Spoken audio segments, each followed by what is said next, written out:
Кажи сега, какво ще сготвиш ти?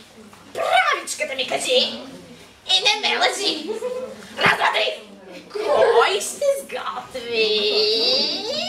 Ти! Милост, господарю, гладен вчера бях. Макаре! Мак! Нещо престолен плач! Гладен ще си ми готвач, пък и пада ти се! Искам да ми сготвиш мераклийски датска супа. Смакдонос? И хамбургски кафтенца. Сос. Милост, господарю мой, нека да ги сготви той. Аз рецептата не знам. Той ще ви ги сготви сам. Аз рецептата не помня.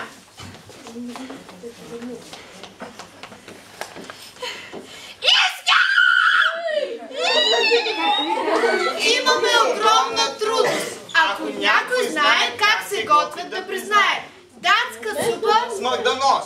и хамбургски кюфтенца. Сос. Нека тук да се яви и готвач да се глави. Не знае как се готви. Аз рецептите им знам и ще му ги сготвя сам. Чи готвач? Да. Боже мили, ти в цирка на кокилима умееш да вървиш. Как готвач ще се главиш? Е, тогава прави път. Чакай! Ще те назначат на